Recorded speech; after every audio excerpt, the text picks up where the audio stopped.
touchdown. He's going deep. He's got it for the touchdown. He's in. Tagovailoa trying to make up for it. Fires to the end zone. Touchdown! Touchdown, Dolphins. Beautiful day to be a Dolphin fan. 1, 2, 3, let's go!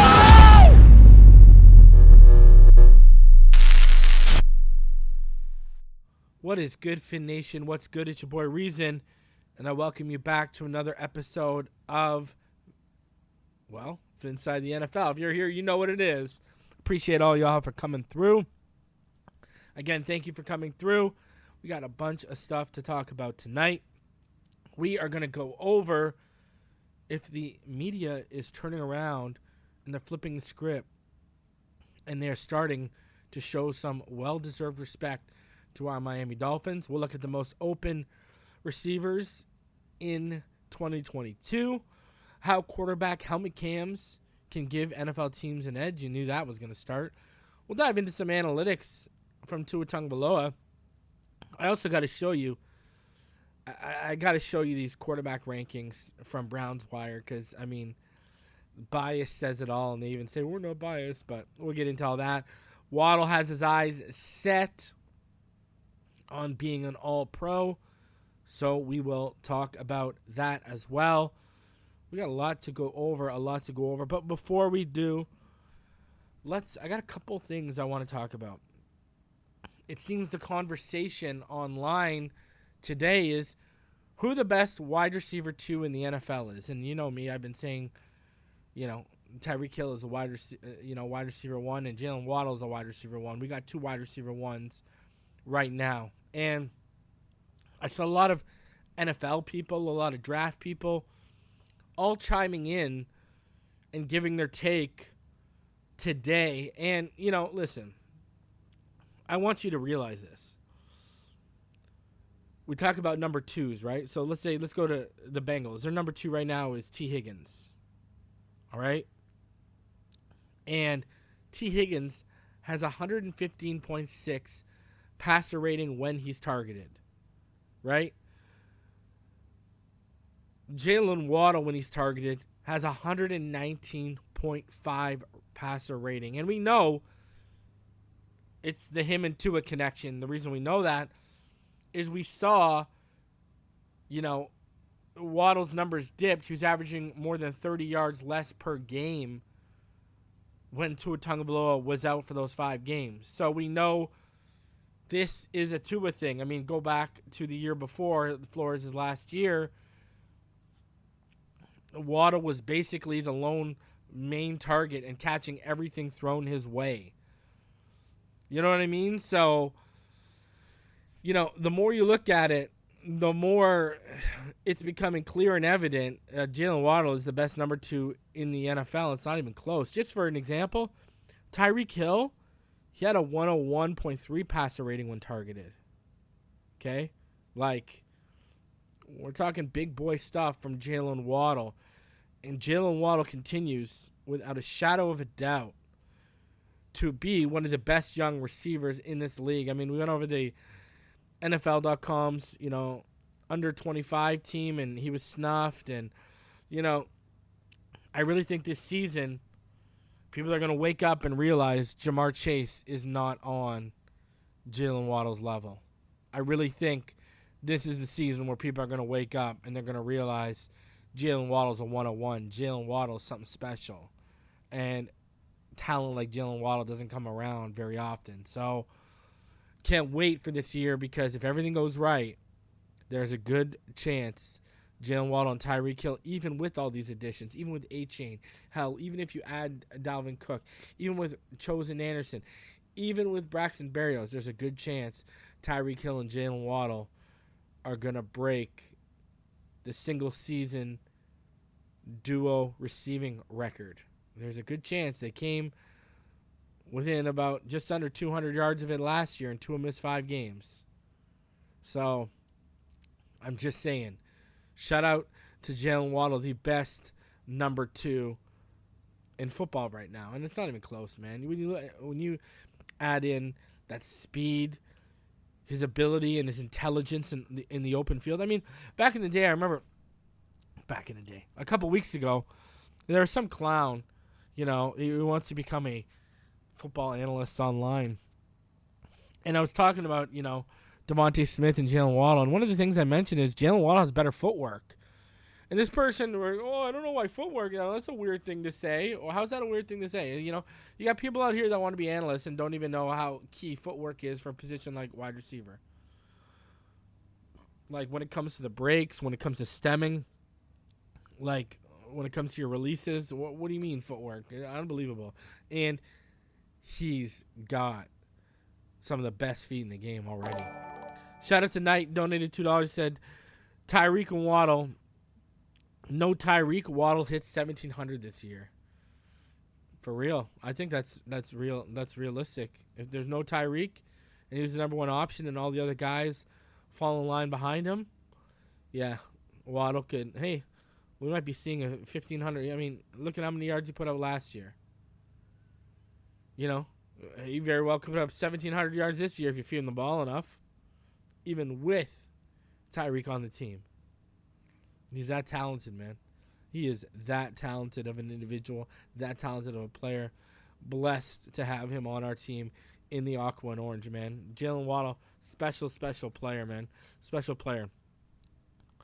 Continuing on, though, I want to talk about Dion Dawkins, the tackle for the Buffalo Bills. There was a video circulating Twitter today. I'm going to play it for you, and we're going to talk about it. This. Oh, my gosh.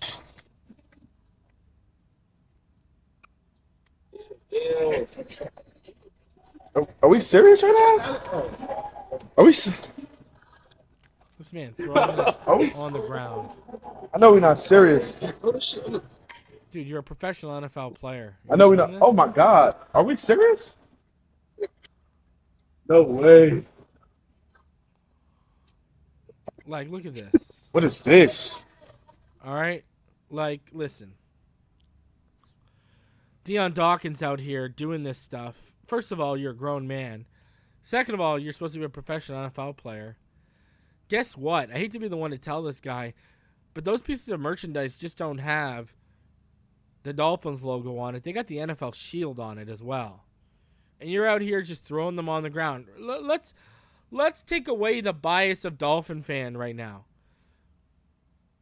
How cringe and how disrespectful and what kind of douchebag behavior is that when you think about someone's got to come and pick all those shirts up now and hang them? Like some employee that's probably not making much more than minimum wage is going to have to come along and pick up all that stuff you just threw on the ground and hang it back up. All because you decided to be a douchebag for some views on the internet. Let's take away the Dolphin bias. Think about the disrespect that is to the people who work there, man. Like, not everyone is blessed with the athletic ability and the talent to be making multiple millions of dollars per year in the NFL. And this guy's out here doing that, man. Karma's a bitch. I'm going to tell you that, huh? Like, if I was a Dolphin player, I'd be sending that around. I'd be sending that to Waddle, Tyreek. I'd be sending that to Tua, and I'd be saying, look at this clown. Look at this clown. And, like, just the disrespect, not even to the Dolphins, but the disrespect to the, the people who work at that store. Like, what kind of, see, this is the problem with the internet today, and this is the problem with all these people, trying to go viral out here doing that kind of crap, man. Like, I'm sorry, man. Like, if I worked at that store, I don't care how big you are, Dion. We'd have an issue on our hands if I walked back and saw that. If I walked by and saw that, damn right I'd make you pick up every single one of those damn pieces. Just the disrespect, man. And, I hate to be the one to tell Dion Dawkins. Actually, I enjoy being the one to tell Dion Dawkins this. You better be more focused on what happens on the football field and not shopping and getting flabbergasted by seeing Dolphin gear everywhere. Because guess what the fact of the matter is, bud? We got a better roster than y'all. We are on a trajectory upwards while y'all are on a trajectory downwards. After go look at your defense right now.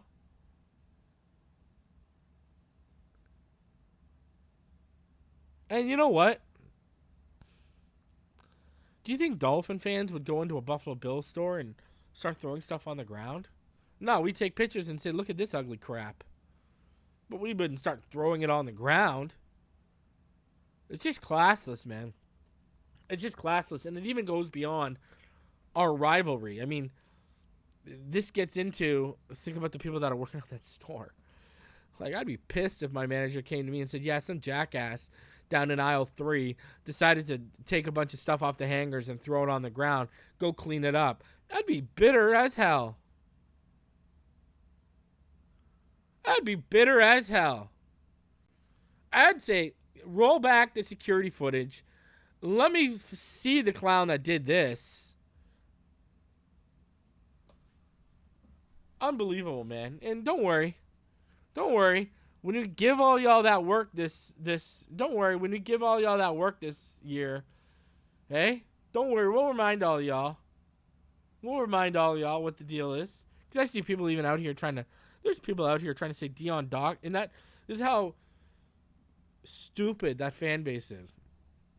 There's legitimately people in the Buffalo Bills fan base trying to make the argument that Dion Dawkins is better than Teron Armstead. I crap you not. Now, you got to be a special kind of level of dumb or stupid to think like that, huh? I mean, you got to be a special type of stupid to think Dion Dawkins is anywhere even in the realm of Teron Armstead. Yeah, even Stevie says, I'd take Hunt over him. Dion Dawkins, give me a break, all right? And I hope, I hope Jalen Phillips or Bradley Chubb come with that club move and just put you on your ass and light up Josh Allen for that. I really do.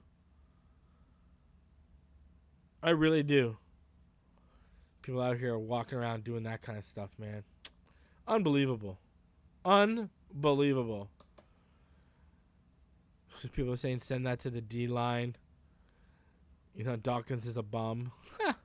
I used Bills jerseys to change my motor oil in my 1969 Ford. Send that video to Tyreek. I'm sure they've already seen it.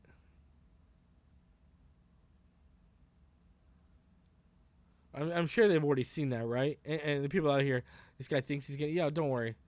Thinks he's going to be a Buffalo Bills whole career. I'm sure he'll be... I'm sure he'll be in the XFL in a couple years. You know? And like Stevie TV even says, that man was in Miami. What was he expecting to see? You expecting to see Bills gear down here? Jeez. I guess the fact of the matter is, you can't fix stupid, right? You can't fix stupid. Shout out to all y'all in the chat. I see y'all coming in. Andrew Harris, Marino's Gold, Barry Bailey, Pro Special, Samuel Rosa, Chris Gifford, Kevin Williams, James Steele, Russell, Scott Primus, Stetson, the Raging Dolphins Maniac, Michael Rodriguez, Robert Thomason, what's going on, 1017 Man, Bob Oliver, Aladino, who else? Foxing around, what's going on? My homie Austin. PL, South Florida Dawn. How are you doing? Roger Goins, Robert Fuller.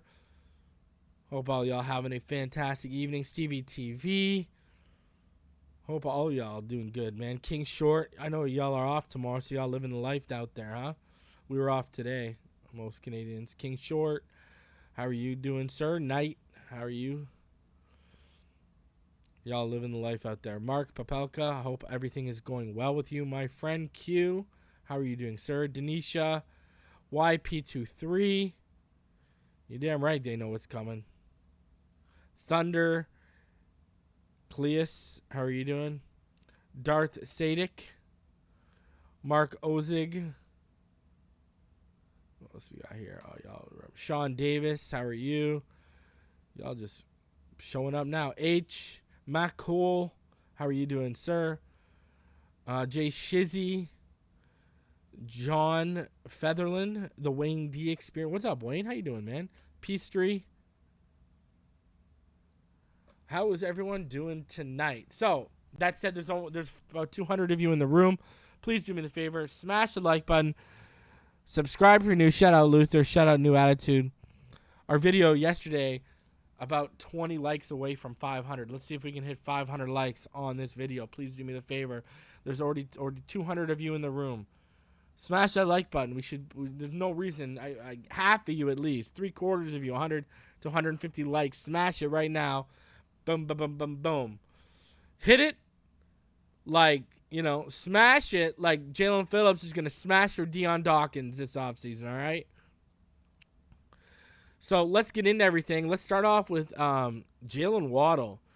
Good little interview came out locally with Jaylen Waddle. Let's talk about it. Let's show it, and then let's talk about it, all right? Because Jaylen Waddle, this man is reaching for the sky, reaching for the moon. I love it. He ain't settling for anything less than an all-pro this year, and I think this is a year where if they set the record as a receiving duo, we could have 2 all-pro receivers. Let's get into it. Let's play it. Jaylen Waddle is one of the best young receivers in the NFL, and before he was waddling in NFL end zones, he was one of the most electric high school players in Houston playing his ball at Episcopal. This week, at a private workout with his trainer, Delphonte Diamond, I sat down with Waddle to talk about his upcoming season, the famous touchdown dance, and his all-pro aspirations. Go. Ain't nothing like that Texas heat. Jaylen Waddle is used to the heat. Give me a little more, over there. 100-degree workouts has led to 100 catches and 1,000 yards. Pick it up. Now. Yeah, bet on that one. There we go. For the former Episcopal star, this kind of start to his NFL career was expected.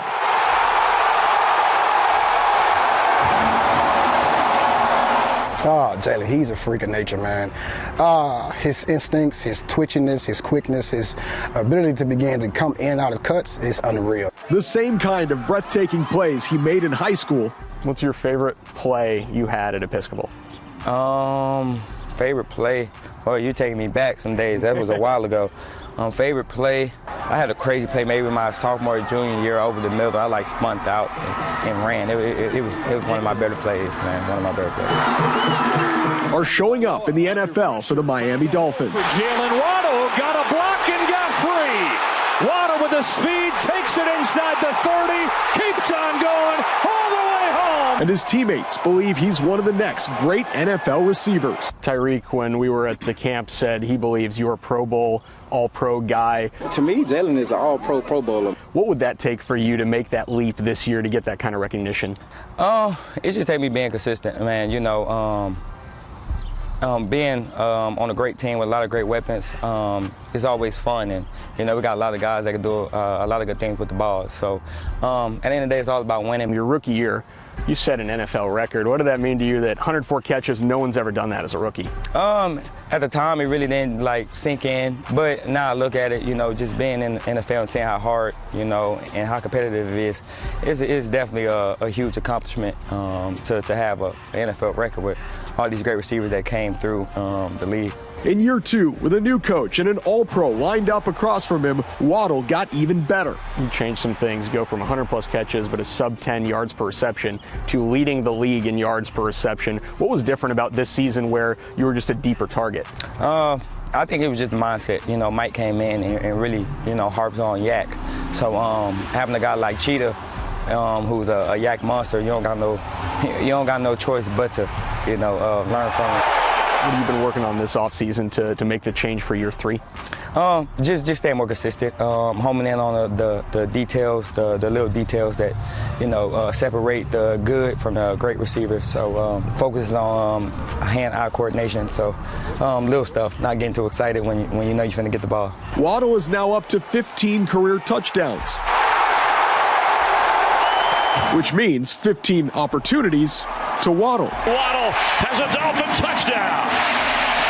How did that first come about, the touchdown dance? So shout out Christian Wilkins and Jalen Phillips. Just joking around, a little rookie hazing.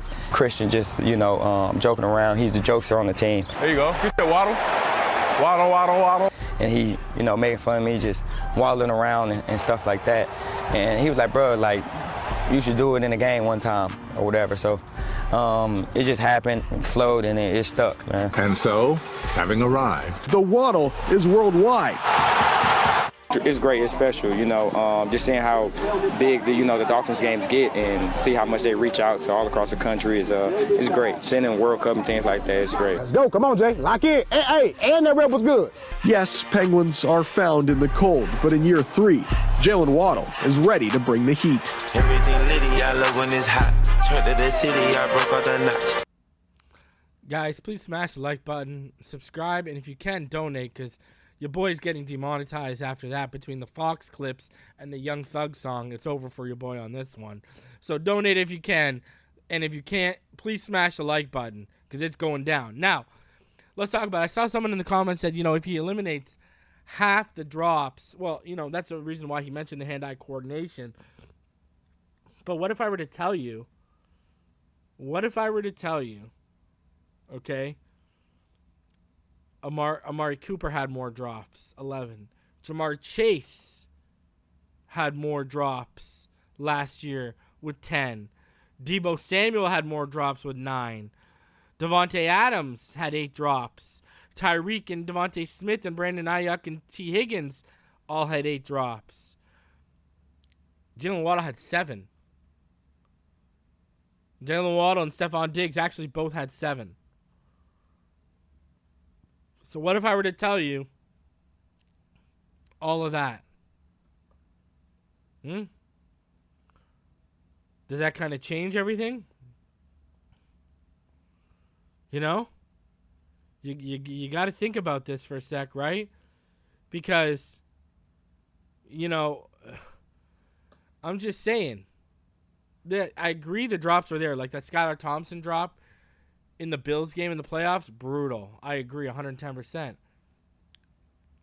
But go to the Bills game in December. Key Tyreek drop in the end zone. Trent Sherfield had a key drop in that end zone too.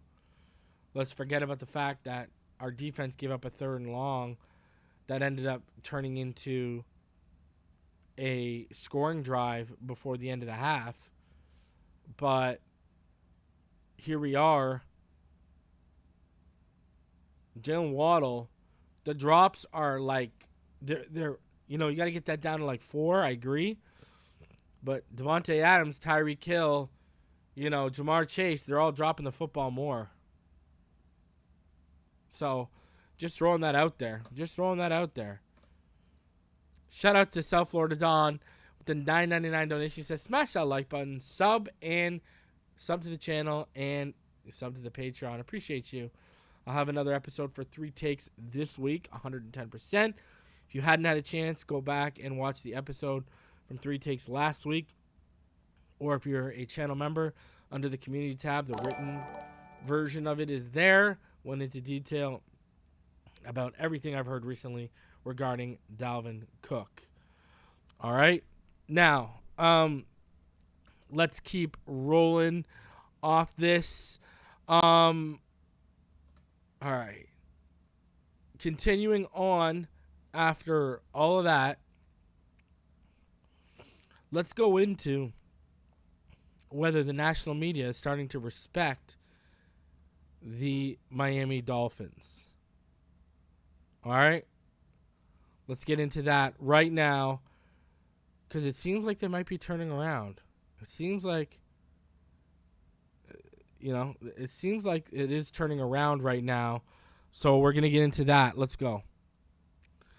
So, the ESPN Dolphins surprise and growing respect for Greer's roster, and as well as Dolphin notes.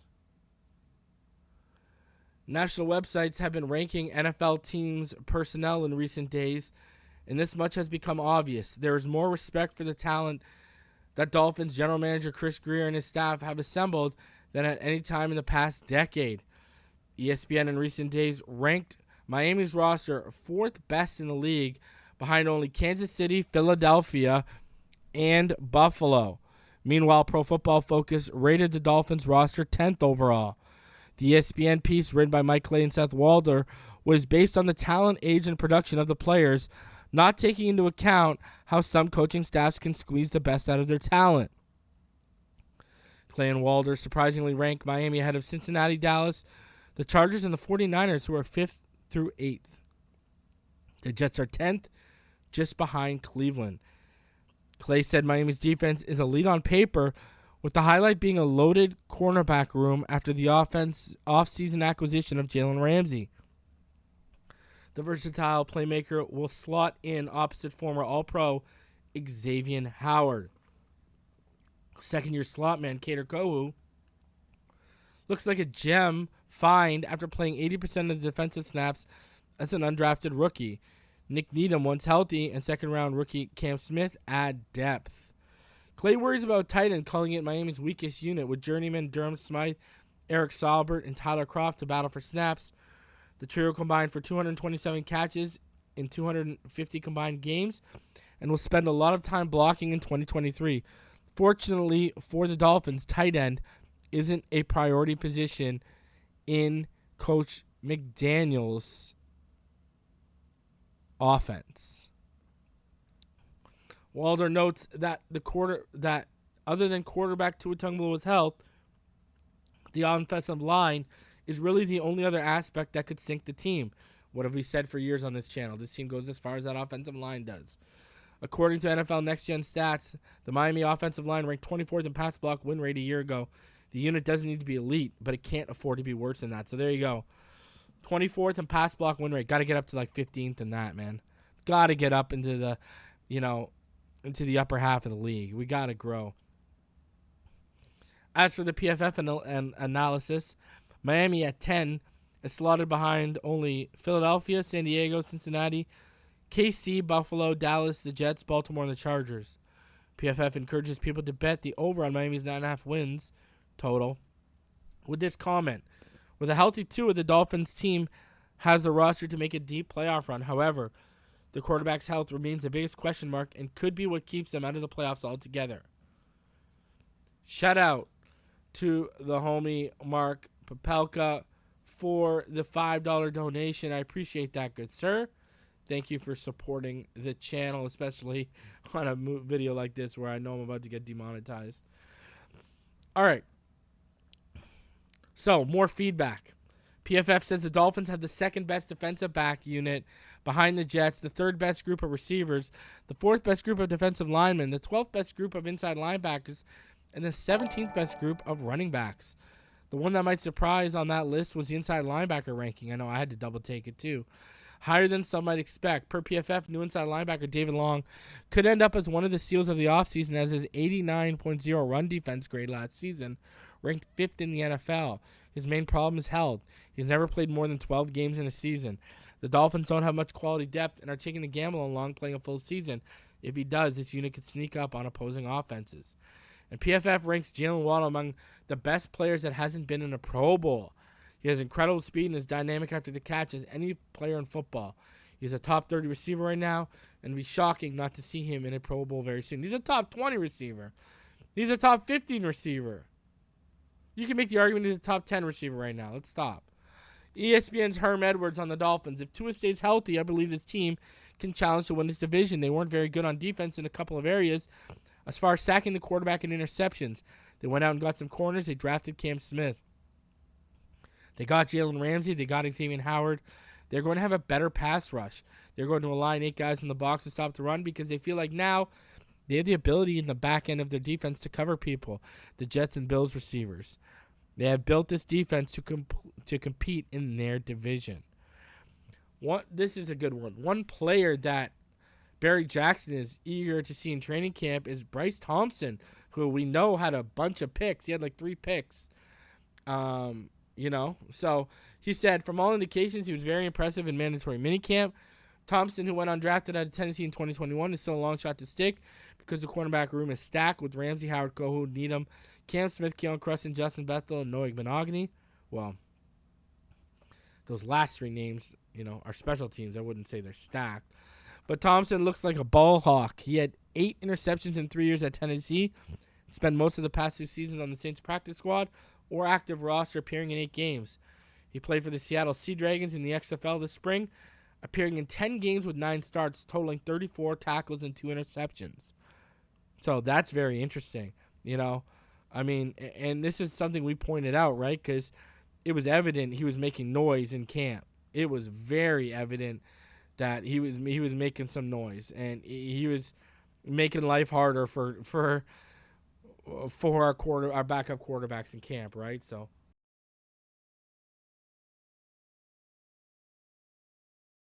continuing on here, rankings of Tagovailoa remain all over the map. Chris Sims rated him way too low at 21st.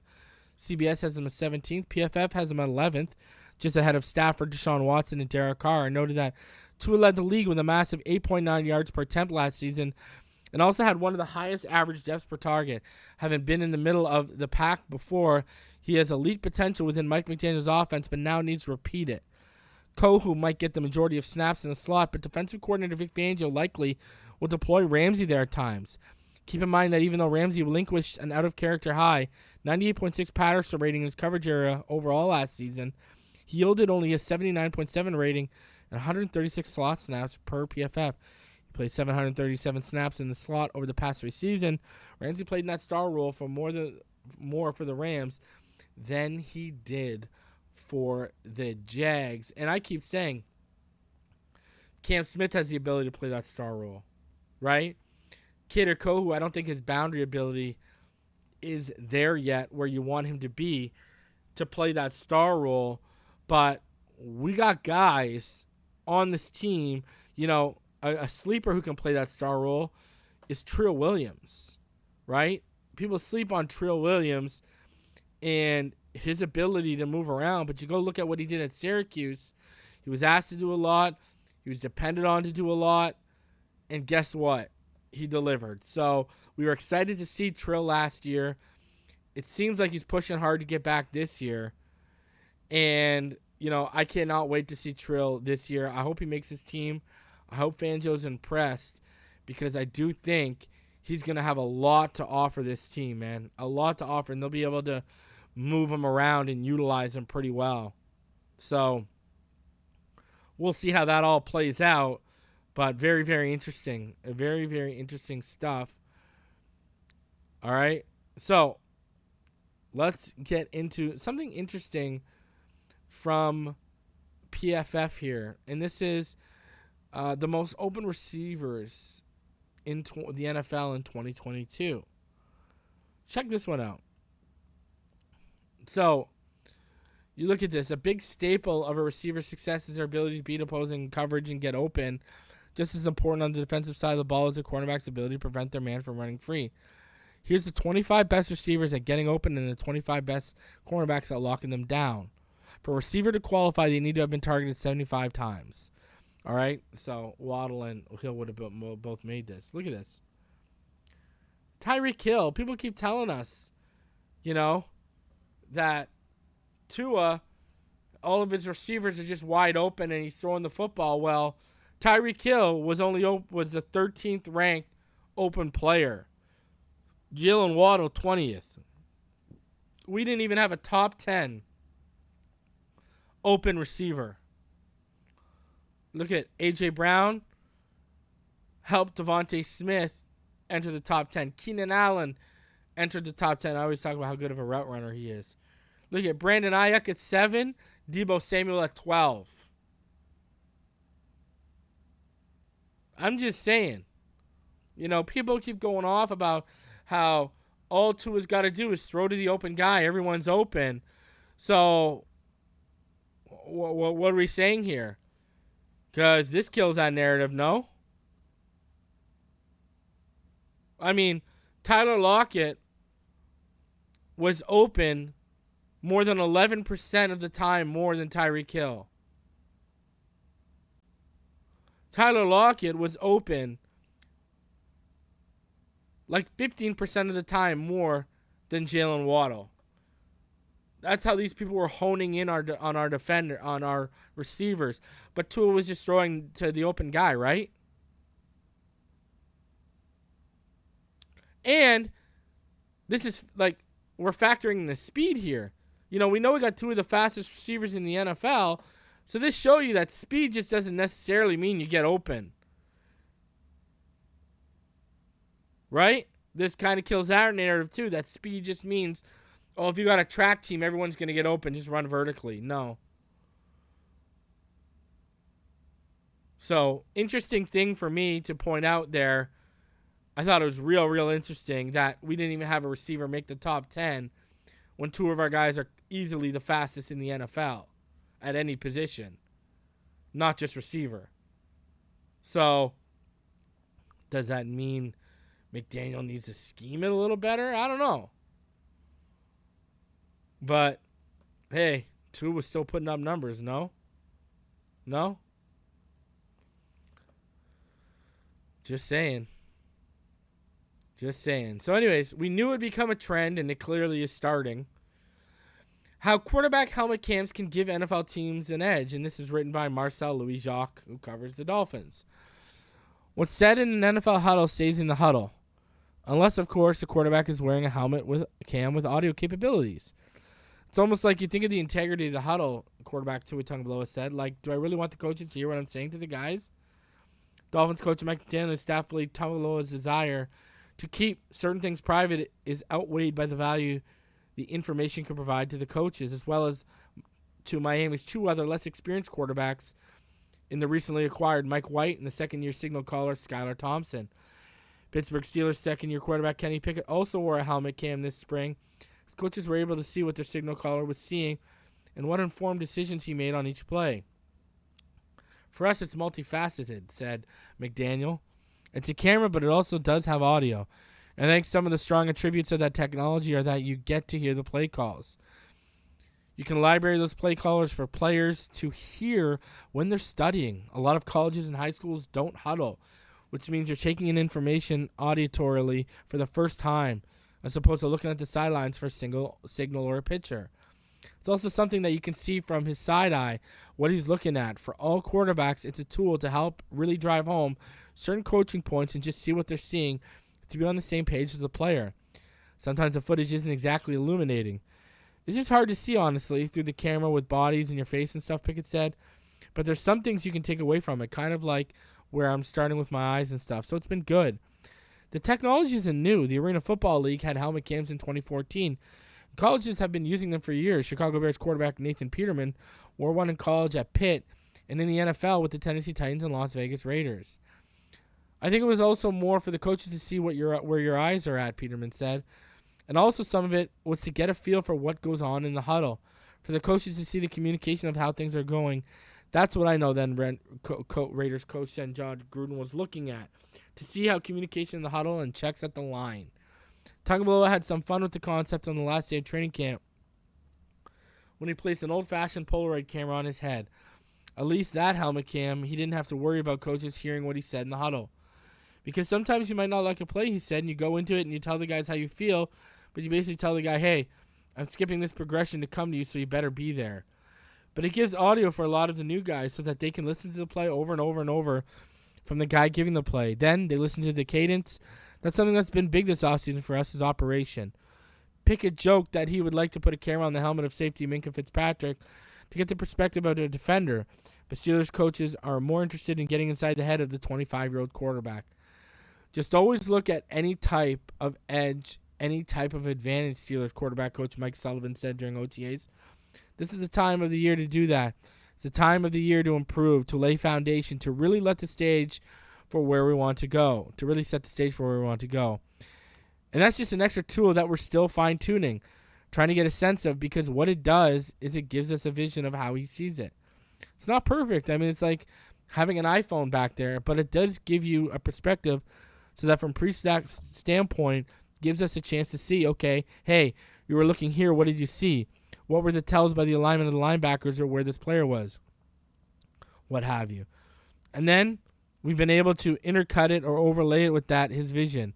So it's just an additional resource, an additional teaching tool. Anything we can do to help that young man take the next step, we are going to do it. So you see it's being practiced throughout the league. I believe the first quarterback to wear a camera on his head was like back in like the 60s or 70s. It was a Denver Bronco. So it's been going on for years and years and years and years through all the different leagues, college, arena football, whatever. Listen, we knew this would become a trend because, you know, when Nick was up here and we talked to him about it, like he said, and like that article said, the Dolphins see the benefits of using it for Skylar Thompson and Mike White. They want to get them to the level where Tua is at. And Tua, as much as haters might not like it, Tua right now is the example they're using. All right? Josh Miller said, "What's up, Reason? Football is back, my guy. Roll Tide and fins up. If you had to pick one position on each side of the ball to make a legit run, which position would it be?"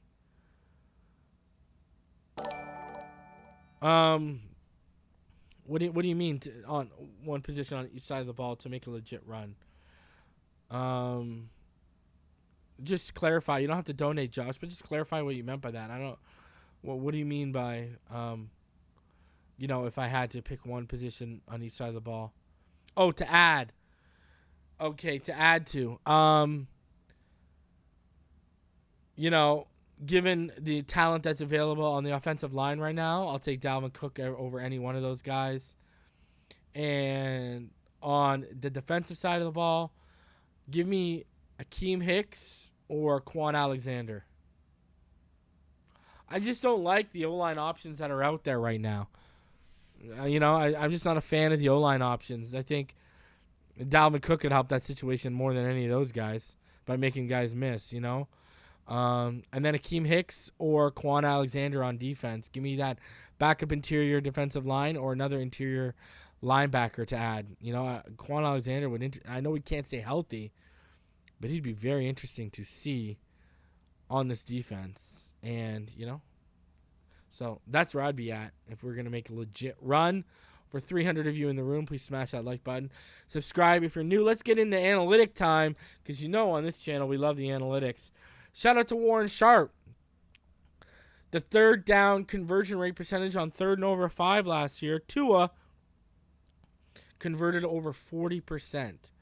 Third best in the NFL to only Dak and Patrick Mahomes. Can someone find me where Justin Herbert's down there at 27%. Oh, sorry. I was just trying to look. You know, Aaron Rodgers down there at 26%, but I'm supposed to believe he's going to change everything for the Jets. Stop right now. Shout out to Michelle for the $9.99 donation. I appreciate that. Michelle, thank you for always continuing to support the channel. Thank you to all of you who have donated today so far. Knight, South Florida Dawn, Mark Papelka, Josh Miller, Michelle, thank you. Guys, please smash that like button. There's over 300 of you. Let's go. Let's get to 500. We were only about 20 likes away from 500 on the last video, so let's hit it this time. Okay? Anyways, back to this. And Tom Brady mighty have fallen. And remember all the people out here that wanted Tom Brady to come here and replace Tua Tagovailoa. Please not on 3rd and more than 5. Good Lord Almighty. All right? Oh, that is not pretty to look at. But it is if you believe in Tua Tagovailoa. And it gets even better.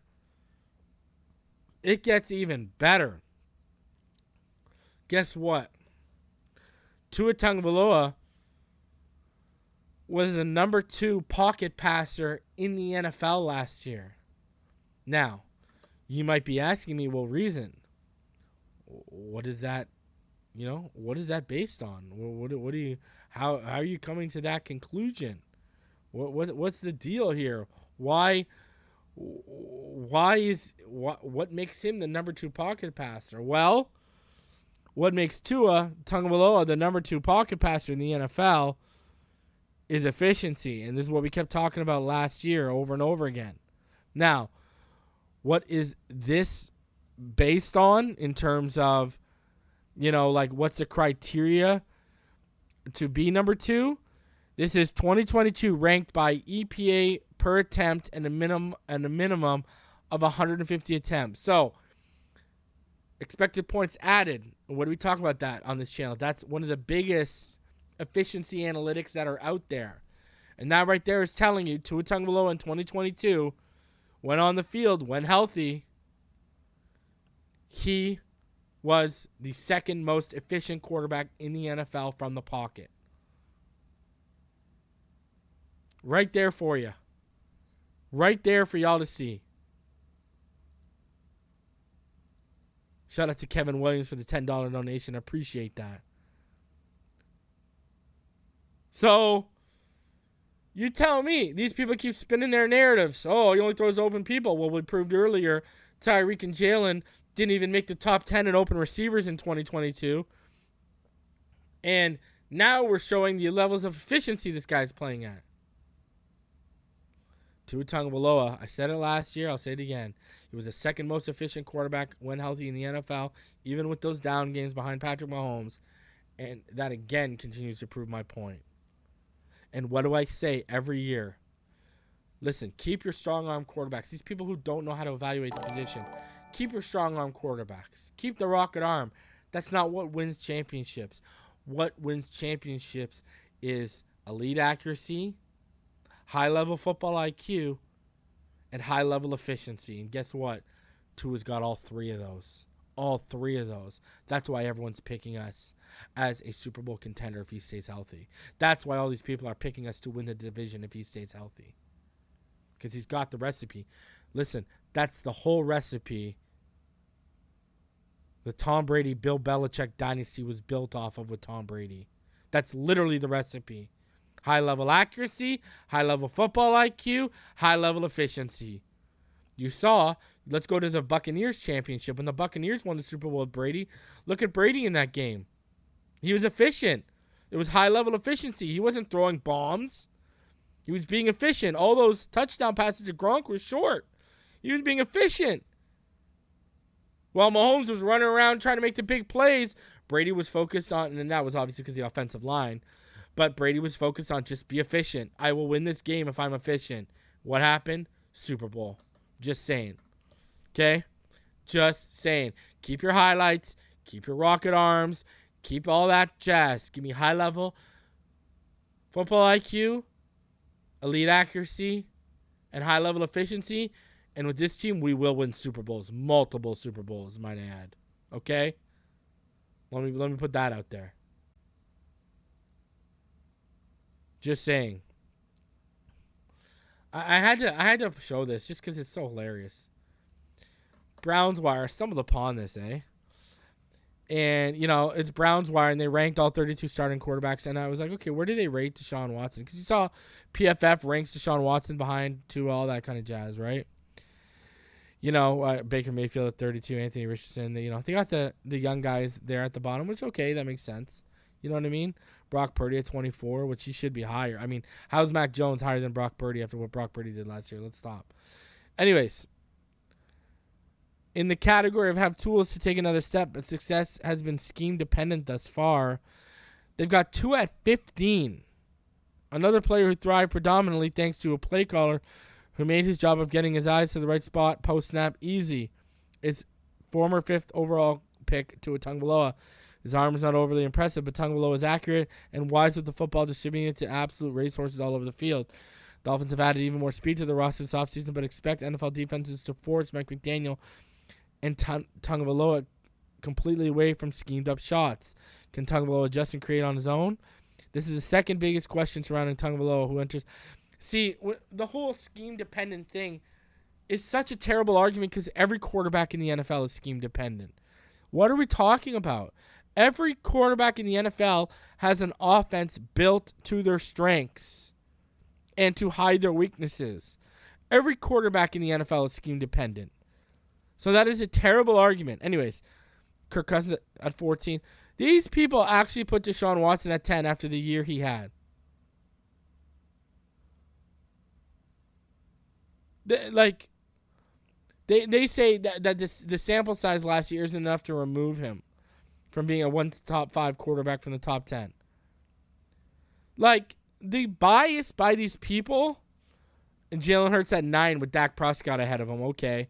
And Aaron Rodgers is 7, all right, like he hasn't fallen off. And Trevor Lawrence is 6. And Lamar Jackson's still 3.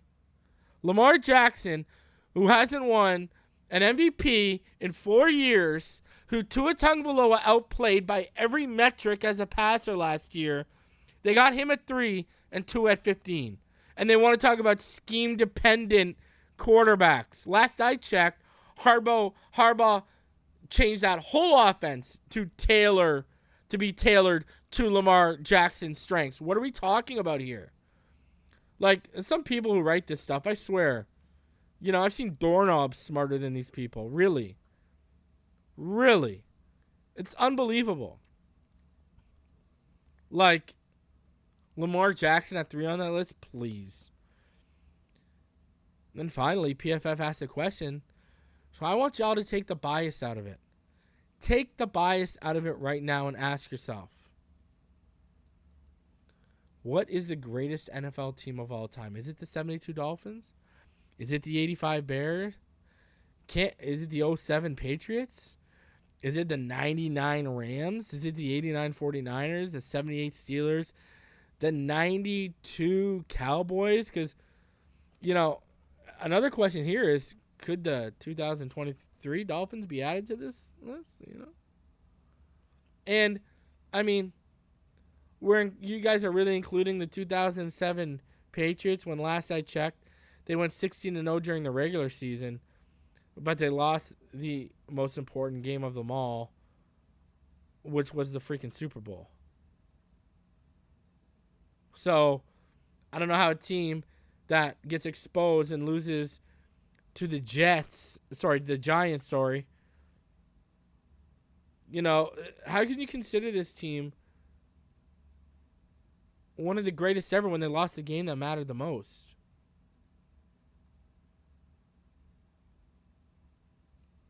Like, answer me that question. Is there any other answer than the Dolphins right now? I like the answer here. Josh, because Josh is, Josh is actually trying to, be objective. He thinks it's the 99 Rams, the greatest show on turf. Scotty says, God bless Eli Manning. God bless him. Russell says the Rams should be second. I do think it's the 72 Dolphins, the 99 Rams, the 85 Bears, and then the 89 49ers. That's how I think it is. Because those Niner teams were nasty. And they were loaded. They were zero joke. Like, they were loaded, people. So, I want to hear in your, if you're watching this after, tell me who you think the greatest team of all time is. Mark Ozick says, Akeem Hicks outside of Cook is a player I want to add the most. Former Fangio stud, excellent 3-tech in the system. I agree. His name was really starting to ramp up in May for me before that the June 1st hit and then the Dalvin Cook cut. I was really hearing that name a lot. And, it goes back to, are the Dolphins waiting on resolution with Dalvin Cook? It's a good argument to make right now because they get sitting on all this money and they're not even moving when we could use interior linebacker depth. We need DT depth for sure. And if there was a name out there you could afford to add another. Listen, I know you got Elijah Higgins and Tanner Conner, but we don't exactly have any locks at the tight end position, another position you could afford to add to. Right? So you got all these You got, we just listed 3 positions: interior linebacker, defensive tackle. We didn't even mention the O-line. Right? George Fant's out there. So you got all these lines you could still afford to add upgrades to, and the Dolphins just are not. And it really goes back to, it seems like they're waiting on resolution with the Dalvin Cook situation. So, let's hope that resolution comes sooner as opposed to later. Right? Guys, tomorrow is Independence Day for all of y'all. If I'm not live, happy Independence Day. If something breaks, for sure, I will come live for all of y'all. You can depend on me. I will be back either way on Wednesday with Ball Game and Richmond Webb, 8:30 p.m. for the finish line. And then me and Neil will be live on Thursday at around 4:30 for another episode of Fin Too Deep. So make sure you don't miss that. There's over 300 people of you. There's still over 300 of you in the room. Please smash that like button. Let's get this video to 500 likes. Just like we, like I said, yesterday's show fell about 20 short. So let's see if we can get there. Appreciate all of y'all coming through. If I see you tomorrow, I see you tomorrow. If not, so be it. If I don't, happy 4th of July, everyone. To be honest with you, I'm probably going to head to the walk-in because your boy's dealing with, you wouldn't know it, but I got a crazy sore throat. That's why I'm not as loud as I normally am, and that's why I'm not popping off like I normally am, because the throat is crazy, crazy sore. So I appreciate all y'all for coming through. And yes, I have taken my oil of oregano and all that kind of jazz and gargled salt water. So hopefully it continues to get better. I appreciate all y'all for coming through. Please, again, smash that like button. Subscribe if you're new. Donate if you can, because this video is probably going to get demonetized. Either way, if you can't, just smash that like button. Subscribe if you're new. We are just over 300 away to 12K. So let's get there, and let's get to 13K before the season starts. I appreciate each and every one of you coming through. As always, fins up all day, every day, even beyond the grave in which we'll lay. And I will see all y'all in the next one. Fins up, baby.